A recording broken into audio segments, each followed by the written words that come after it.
Joining me now is Benjamin Butterworth. He's a senior reporter with iNews UK. He joins me now from London. Benjamin, a tragic tale. What more can you tell us? Well, it certainly is horrifying, and the reaction here in the UK has been sadness and shock across the board. So David Amess had been a Conservative Member of Parliament since 1983.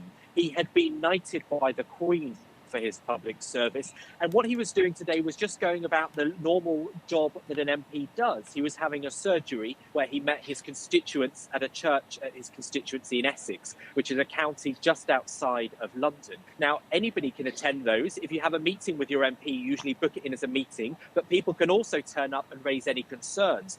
So this is a place where an MP is very accessible. And it looks like what happened is that a 25-year-old man has been arrested after the MP was stabbed repeatedly. Now, the shots you're showing at the moment display an air ambulance which turned up at the scene. I think they tried to operate on him in the church where the stabbing happened, but he was declared dead very soon after the ambulance arrived.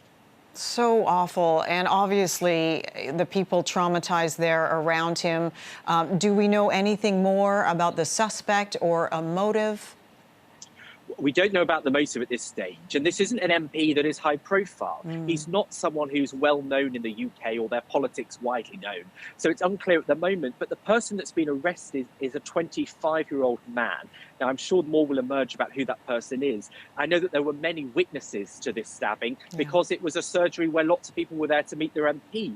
I think what's really shocking about this is that it's not the first time. So I don't know what the situation is like for a Member of Parliament in Canada.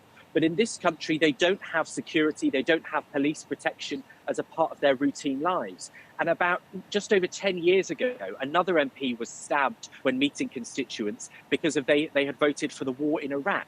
And that happened, but they still didn't get protection. And then 5 years ago, when we were having the debate about whether to leave the EU, an MP was shot and killed in 2016.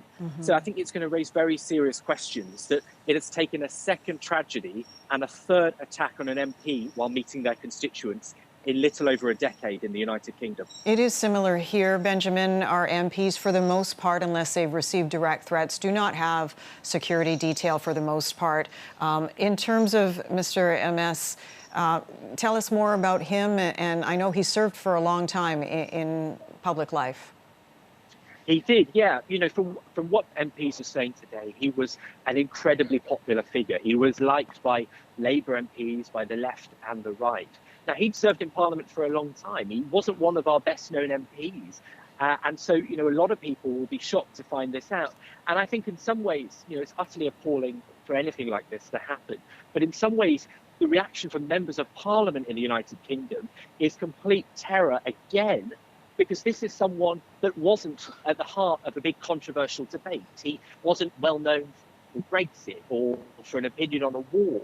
And so the idea that an attack on a Member of Parliament can happen once more, I think is causing serious questions. And I think already people are asking about the security level that Members of Parliament here get. But, you know, the thing that really frustrates me and that shocks me is that just 5 years ago, a woman called Jo Cox was murdered. And everyone said, never again. They put a plaque up in the House of Commons in honour of Jo Cox. And only a few months ago, her sister was elected to Parliament and pledged that nothing like that should happen again. And here we are, happening for a second time in 5 years. I think there are very serious questions about the culture. We certainly have a very active media. MPs are often criticised. Social media has become incredibly toxic to public figures. I doubt that's limited to the United Kingdom. And I think those are the serious questions that are going to be asked in the coming weeks about how we treat our public servants and, more importantly, how we protect them. Benjamin Butterworth, senior reporter with iNews UK. Appreciate it, Benjamin. Thank you.